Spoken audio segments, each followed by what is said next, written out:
तो जय हिंद प्यारे दोस्तों, कैसे हैं आप लोग। मैं अंकित कुमार आप सभी का स्वागत करता हूं आपके अपने यूट्यूब चैनल स्टडी विद अंकित में। तो कैसे हैं आप लोग। देखिए दोस्तों, जैसा कि हम लोग पिछले कुछ दिनों से कुछ अच्छी, जैसे कि हम लोगों ने कल अगले वीडियो में हम लोगों ने आपको संस्कृत का पहला चैप्टर, आपको देखिए पहला चैप्टर जिसका नाम था मंगलम, उसके बारे में जितने भी प्रश्न बिहार बोर्ड के द्वारा पूछे गए थे सभी को हमने आपके बताने का प्रयास किया है।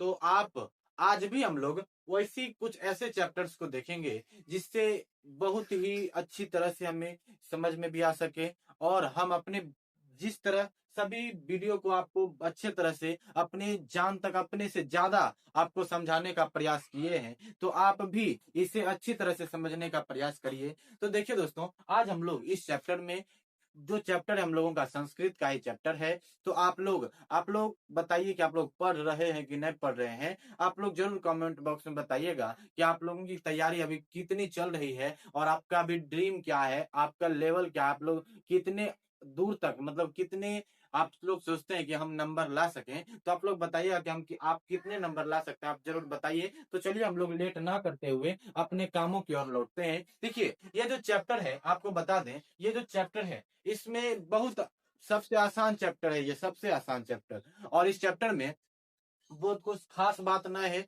इसमें हमें खाली शास्त्र के बारे में पढ़ना है।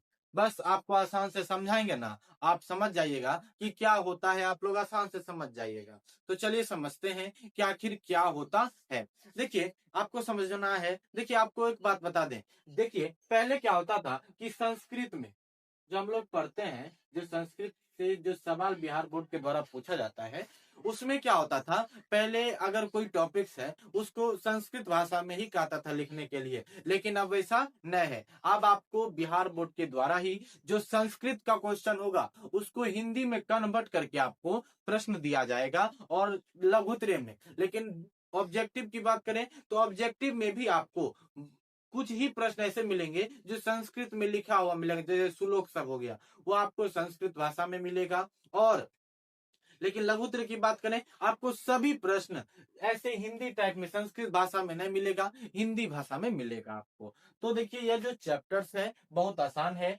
चलिए हम लोग अपने कामों की ओर लौटते हैं, और हमारा काम क्या है आपको हम ध्यान से बताएंगे, आप ध्यान से सुनिएगा, ध्यान से समझिएगा। देखिए, हम लोग जो बुक पढ़ते हैं उस बुक का नाम है प्यूसम। संस्कृत का जो बुक है उसमें भी दो बुक चलती है। एक बुक का नाम है जो हम लोग पढ़ते हैं, उसका नाम है प्यूसम भाग 2, और एक का नाम है प्यूसम द्रुत पाठाय 1। ये जो दो इसकी भी बुक चलती है, और उसमें टोटल 26 चैप्टर्स हैं, इसमें टोटल 14 चैप्टर्स हैं, और दोनों मिला करके 40 चैप्टर्स होते हैं। लेकिन बात करें कुछ जो इनकी पतली वाली पुस्तक है जिसका नाम है प्यूसम द्रुत पाठाय, इनसे एक भी प्रश्न ना के बराबर ही प्रश्न पूछे जाते हैं। तो यह जो चैप्टर है, यह चैप्टर बहुत आसान है। चलिए हम लोग समझते हैं। इस चैप्टर को हम आसानी से समझ लेंगे, और आपको समझ में भी इस तरह समझाएंगे जो आपको समझ में आ जाएगा। देखिए, पहला जो है संस्कृत जो हम लोग पढ़ते हैं उसमें टोटल 14 अध्याय है। इस 14 अध्याय में से आज हम लोग 14वां अध्याय ही पढ़ेंगे। 14वें अध्याय का नाम है शास्त्र कारहा। क्या बताएं, हम लोग जो पुस्तक पढ़ते हैं, जो बुक हम लोगों का संस्कृत का चलता है, उसका नाम है प्यूसम, और इस प्यूसम में टोटल 14 अध्याय हैं। और इस 14 अध्याय में से आज हम लोग 14वां अध्याय ही पढ़ेंगे। 14वें अध्याय का नाम है शास्त्र कारहा। क्या नाम है? शास्त्र कारहा। और आज हम लोग इसी शास्त्र कारहा चैप्टर को पढ़ेंगे कि आखिर शास्त्र कारहा पहले क्या होता है। पहले हम लोग शास्त्र कारहा के बारे में समझेंगे कि आखिर शास्त्र कारहा क्या होता है। ध्यान से समझिएगा। देखिए, पहला बात आइए शास्त्र का। इस देखिए, ये जो अध्याय है हम लोग का, जो चैप्टर है, इसमें हम लोग यह देखेंगे कि शास्त्र का मतलब ही देखिए होता है कि उचित ज्ञान प्रदान करने वाला, मार्गदर्शन देने वाला। अगर बात करें इस शास्त्र के बारे में, अगर कोई पूछेगा कि शास्त्र का मतलब क्या होता है, देखिए शास्त्र का मतलब होता है कि उचित ज्ञान प्रदान करने वाला, उचित शिक्षा देने वाला, और उचित मार्गदर्शन दिखाने, अच्छा मार्गदर्शन दिखाने वाला, और यहाँ तक कि न कर्तव्य और कर्तव्य का भी ज्ञान देने वाला। इसकी सबका अर्थ होता है, शास्त्र का अर्थ होता है उचित ज्ञान प्रदान करने वाला, मार्गदर्शन देने वाला, कर्तव्य और अकर्तव्य की पहचान कराने वाला। यह सब किसका अर्थ है निर्मल? शास्त्र का अर्थ है। अब कारहा का मतलब होता है, कारहा का मतलब होता है करने वाला। क्या करने वाला? करने वाला। जैसे शास्त्र का मतलब हो गए कर्तव्य, मतलब ज्ञान विज्ञान को बताने वाला। जैसे कहीं कारहा करने वाला, या इसके रचयिता कौन है, यह सब देखिए इसमें हम लोगों को पढ़ना है। तो देखिए ये जो शास्त्रकारः है इसको समझिएगा। देखिए शास्त्र का मतलब होता है, शास्त्रकारः का मतलब है कि जो पुरुष है, जो व्यक्ति है, अपने ज्ञान और विज्ञान को, अपने विज्ञान, अपने शिक्षा को, अपने अंदर जितनी भी अच्छाई है, अगर अपनी अच्छाई को किसी दूसरे के सामने प्रकट कर रहा है, या किसी दूसरे को समझा रहा है, या उसके समझाने की जो शैली है, क्या बताए, जो अपने ज्ञान और विज्ञान को वह जिस शास्त्र में, जिस किताब में लिख रहा है, वही व्यक्ति शास्त्रकार कहलाता है। वही व्यक्ति क्या कहलाता है? शास्त्रकार कहलाता है। शास्त्रकार क्या होता है? बताए कि जो व्यक्ति जो है अपने ज्ञान और विज्ञान को जिस शास्त्र में, जिस पुस्तक में, जिस किताब में, जिस ग्रंथ में, जिस बहुत महान ग्रंथ में इस सब बातों को, अपने ज्ञानों को जिस पुस्तक में लिखता है, वही लिखने वाला व्यक्ति शास्त्रकार कहलाता है। शास्त्रकार कहलाता है। बात क्लियर है? क्या बताए? शास्त्रकार के बारे में पूछेगा, कहिएगा कि जो व्यक्ति जो है अपने ज्ञान और विज्ञान को, अपनी बुद्धि को, अपने अंदर छिपी शिक्षा को, अपने अंदर जो अब उसके अंदर जो काबिलियत है, हमने किसी दूसरे को समझा सकते हैं, वह अपनी भाषाओं को दूसरे भाषा में, जिस किताब में वह लिखता है अपनी भाषाओं को, अपनी अंदर जितनी भी छुपी शक्तियां हैं, जितनी भी अंदर न हम किसी दूसरे को समझा सकते हैं, तो यह अपने अंदर जितने भी अच्छाई है, जितने बंदर उसके अंदर शिक्षा है, या अपनी अंदर की शिक्षा को, अगर अपने अंदर की अपने अंदर की अच्छाई को अगर वह किसी भी शास्त्र में, किसी भी किताब में, किसी भी धर्म में, या किसी भी ग्रंथ में वह व्यक्ति लिख रहा है, तो वही लिखने वाला व्यक्ति शास्त्रकार कहलाता है। वही लिखने वाला व्यक्ति क्या कहलाता है? शास्त्रकार कहलाता है। बात क्लियर है? आइए हम लोग अगला देखते हैं। यह देखिए इस चैप्टर में हम लोगों को कुछ जो चैप्टर्स है, इसमें हम लोगों को यह देखना है कि कुछ पुस्तक है और उनके रचयिता कौन है, और अन्य अन्य पुस्तक के रचयिता कौन है, इस चैप्टर में हमें पढ़ना है। देखिए आपसे यहाँ से एक और बात बता दें आपको। देखिए यहाँ से आपको पता होना चाहिए कि हम लोग जो पढ़ते हैं, शास्त्र भी दो प्रकार के होते हैं। शास्त्र भी कितने प्रकार के होते हैं? दो प्रकार के। एक होता है अस्त्र, एक होता है अस्त्र, और एक होता है शस्त्र। आप कहिएगा कि अस्त्र और शस्त्र क्या होता है? देखिए एक ऐसा हथियार जो होता है जो फेंक करके चलाया जाता है। क्या बताए? देखिए जो एक होता है शस्त्र और एक होता है अस्त्र। अस्त्र और शस्त्र। अस्त्र क्या होता है? कुछ ऐसी हथियार होते हैं जिसे हम लोग फेंक कर चलाते हैं। जो फेंक कर चलाते हैं उसे हम लोग अस्त्र कहते हैं। जो हम लोग फेंक करके, जैसे आप लोग देखते होंगे कि अगर कुछ चीज है उसको जब गिट्टी मार दी, उसको फेंक करके चला रहे हैं। कुछ हथियार ऐसे होते हैं जिनको हम लोग फेंक कर चलाते हैं, वो कहलाता है अस्त्र। क्या कहलाता है? अस्त्र। और शस्त्र क्या होता है? कुछ ऐसी चीजें होती है जो हम अपने हाथों से चलाते हैं, अपने हाथों से चलाते हैं, उसे हम लोग क्या कहते हैं रेनू? शस्त्र। उसे हम लोग क्या कहते हैं? शस्त्र। बात क्लियर है? आइए आपसे प्रश्न यहाँ से पूछेगा। देखिए प्रश्न कैसे पूछेगा कि देखिए दो तीन प्रश्न आपसे यहाँ से, जितने भी आपको बता दें कि चैप्टर जो है इसमें हम लोगों को शिक्षा के बारे में पढ़ना है, कर्तव्य के बारे में पढ़ना है, किस तरह दूसरे की सेवा की जाए, मतलब किस तरह अनुशासन, ये जो चैप्टर है हमको अनुशासन के बारे में सिखाता है, किस तरह एक बच्चे को, एक व्यक्ति को अनुशासन में रहना चाहिए, यह चैप्टर हमें ज्ञान देता है। बात क्लियर है? आइए अगला देखते हैं हम लोग। एक प्रश्न आता है आपके सामने, आपसे पूछेगा कि वेदांग शास्त्र कितने हैं और उनके प्रवर्तकों के नाम बताइए।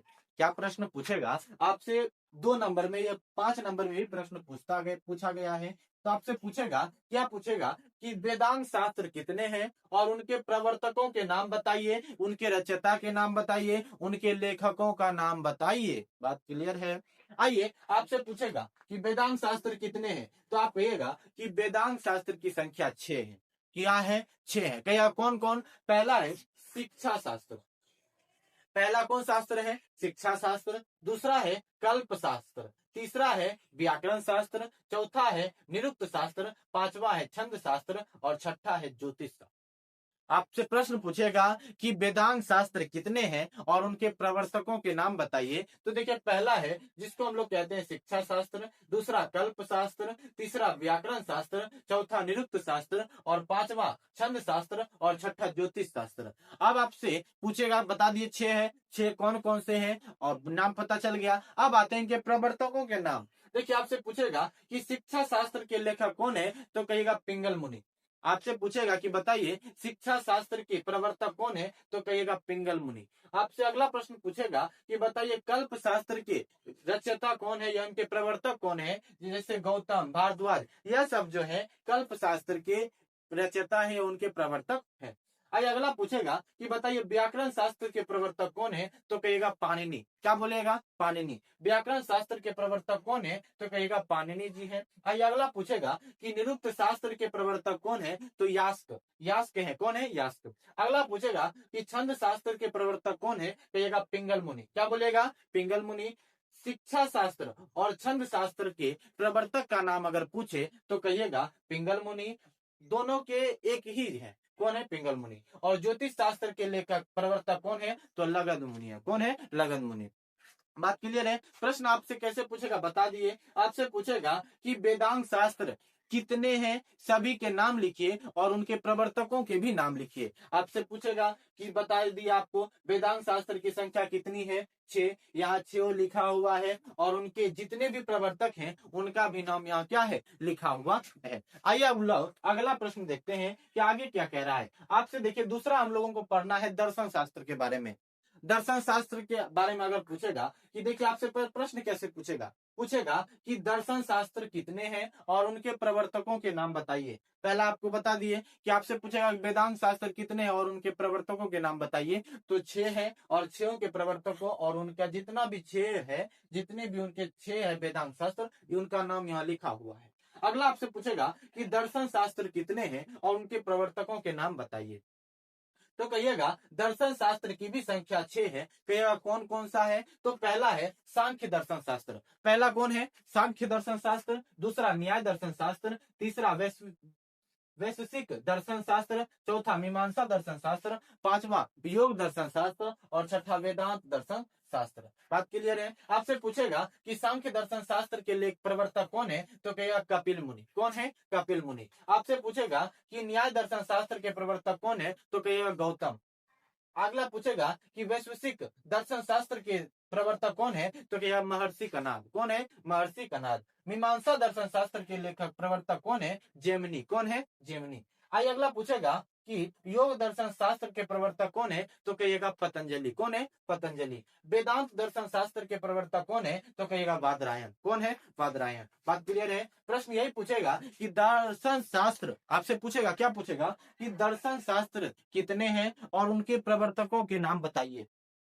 बात क्लियर है? आप 6 का नाम है, 6 का नाम बताइएगा और उनके प्रवर्तकों का नाम भी क्या कर दीजिएगा, बता दीजिएगा। आइए अगला हम लोग देखते हैं कि अन्य शास्त्र, कुछ अन्य शास्त्र भी हैं जिन्हें हमें पढ़ना होता है। क्या क्या है आप लोग देखिएगा। देखिए पहला है कि आर्यभट्ट नामा जो एक पुस्तक है, अन्य शास्त्र एक बहुत बड़ा ग्रंथ है। इस ग्रंथ के लेखक कौन है, कहिएगा आर्यभट्ट। कौन है? आर्यभट्ट। दूसरा है कि आयुर्वेद शास्त्र के लेखक कौन है, 2 गो है, एगो चरक है, एगो चरक मुनि है और एगो सुश्रुत मुनि है, 2 है इनके। अगला पूछेगा कि कृषि विज्ञान के लेखक कौन है, तो कहेगा महर्षि पराशर। कौन है? महर्षि पराशर। अगला है कि बृहद संहिता के लेखक कौन है या उनके प्रवर्तक कौन है, तो कहिएगा कि वारामहीर। कौन है? वारामहीर।